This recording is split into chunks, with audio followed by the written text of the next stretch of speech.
नाम का एक गरीब किसान रहता था। वो दिन रात खेतों में मेहनत करता, लेकिन फिर भी मुश्किल से अपने घर का खर्च चला पाता था। सुबह होते ही वो हल लेकर खेत में लग जाता, पसीने और चिंता के साथ अपनी जिंदगी को जैसे तैसे आगे बढ़ाता रहता।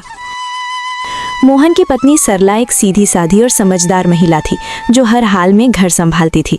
उसकी 2 बेटियां थीं। बड़ी बेटी गीता, जो समझदार और अच्छे स्वभाव की थी, और छोटी नीलम, जो चंचल और चालाक थी, लेकिन अपनी बड़ी बहन से बहुत ईर्ष्या करती थी। दोपहर का समय, गीता उसके पास आकर चुपचाप सब्जी काटने लगी। गीता बेटा, तुम हर काम इतनी लगन से करती हो, सच में तुमसे घर संभल जाता है। माँ, ये तो मेरा फर्ज है, आप इतनी मेहनत करती है तो मैं कैसे पीछे रह सकती हूँ। तुम्हारी यही बात मुझे सबसे अच्छी लगती है, शांत स्वभाव और समझदारी। इतना कहते कहते अचानक सरला को ध्यान आता है, अरे नीलम कहाँ है? सुबह से दिखी ही नहीं। नीलम, ओ नीलम। सरला जोर से आवाज लगाती है। कुछ पल सन्नाटा रहता है, फिर तेज कदमों की आवाज आती है। रसोई में अंदर आती है। क्या है माँ, इतनी जोर जोर से क्यों बुला रही हैं? मैं कोई खाली नहीं बैठी थी। बात करने का ये तरीका है? मैं बस पूछ रही थी कि तुम कहाँ थी। नीलम हंसते हुए तंज में, आपको मेरी क्या चिंता होगी, आपको तो बस आपकी आदर्श बेटी गीता की ही फिक्र रहती है। गीता, नीलम ऐसा मत बोलो। नीलम गुस्से में बीच में काटते हुए, आप चुप ही रहो दीदी, हर वक्त अच्छी बनने का नाटक मत किया करो। बस करो नीलम, ये जलन तुम्हें गलत रास्ते पर ले जा रही है। हाँ, जलन है मुझे, क्योंकि मुझे हमेशा आप दोनों के बीच में छोटा और बेकार महसूस कराया जाता है। आप दोनों को तो बस एक दूसरे की अच्छाई ही दिखती है। दोपहर की तेज धूप खेतों पर चमक रही थी। मोहन अपने खेतों तरफ सन्नाटा था, बस बैलों की धीमी चाल और हल्की मिट्टी चीरने की आवाज सुनाई दे रही थी। थोड़ी देर बाद मोहन रुका, अपने माथे का पसीना पोंछा और आसमान की ओर देखने लगा। हे भगवान, इस बार तो दया कर देना। हर साल की तरह इस बार भी अगर फसल खराब हो गई ना, तो घर चलाना मुश्किल हो जाएगा। गहरी सांस लेकर फिर आसमान की ओर देखता है। बस भगवान, इस बार कोई मुसीबत मत आने देना। दूर से कोई आवाज लगाता है।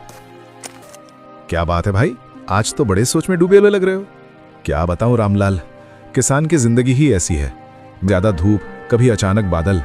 हाँ, बस यही डर लगा रहता है। अगर थोड़ा माहौल हल्का होता है, फिर रामलाल मुस्कुराते हुए पूछता है, अच्छा छोड़ो ये सब, बताओ घर पे सब कैसे हैं? भाभी जी और तुम्हारी दोनों बेटियां कैसी हैं? सब ठीक हैं?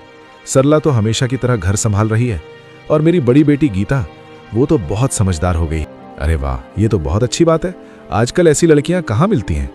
हाँ, लेकिन छोटी वाली नीलम, उसका स्वभाव थोड़ा अलग है, चंचल है और कभी कभी गुस्सा भी जल्दी आ जाता है। समझाने की कोशिश करता हूं, लेकिन उम्र भी तो ऐसी है। कोई बात नहीं मोहन, धीरे धीरे सब समझ आ जाता है। बच्चे हैं, समय के साथ सीख जाते हैं। बस यही उम्मीद है कि दोनों बेटियां सही रास्ते पर चलें और खुश रहें। बाकी भगवान की मर्जी। दोनों कुछ पल के लिए खेत की तरफ देखते हैं, फसल, मिट्टी और अपने संघर्ष भरे जीवन को। चलो भाई, हिम्मत मत हारना, सब ठीक होगा। हाँ, उम्मीद तो उसी से है। जमीन भले ही कम है, लेकिन मेहनत तो हमारी सच्ची है। मैं चाहता हूं कि हम बिना किसी झगड़े के अपने हिस्से की खेती शुरू करें। कोई बात नहीं, हम इसी जमीन से शुरुआत करेंगे। इसके बाद दोनों मिलकर खेत की खुदाई शुरू करते हैं। वहीं दूसरी ओर रवि हल से अपनी जमीन जोत रहा था। तभी सीता पानी लेकर आई और रवि से कहने लगी, जरा देखो तो, हमारा खेत पूरा पसरा पड़ा है और उन दोनों को देखकर ऐसा लग रहा है जैसे किसी बाड़े में खेती कर रहे हैं।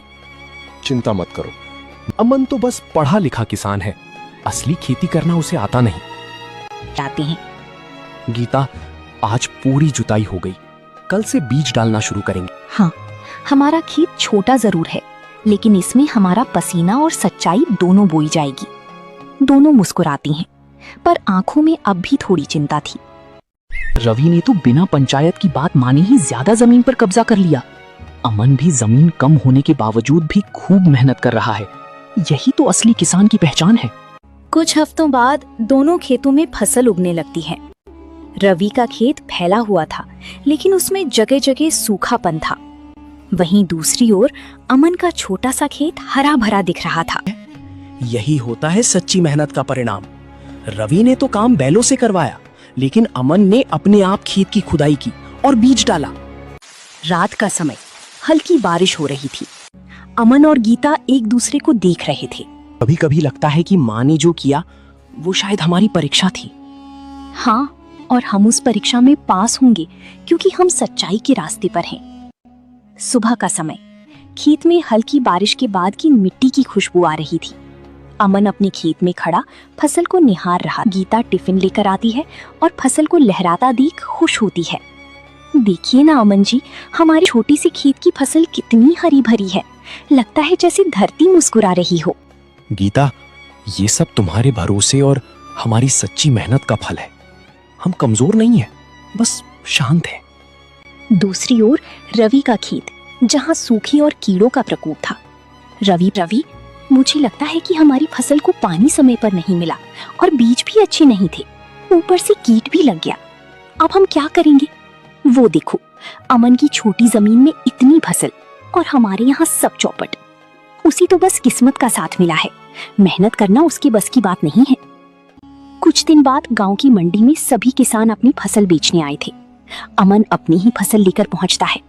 व्यापारी उसके फसल को देखकर दंग रह जाते हैं। धनाज बहुत समय बाद देखा है, हम इसके बाजार भाव से भी ज्यादा दाम देंगे। धन्यवाद साहब, ये सब मेहनत और धरती माँ की कृपा है। वहीं दूसरी ओर रवि खड़ा था, जिसकी फसल व्यापारी वापस कर देते हैं।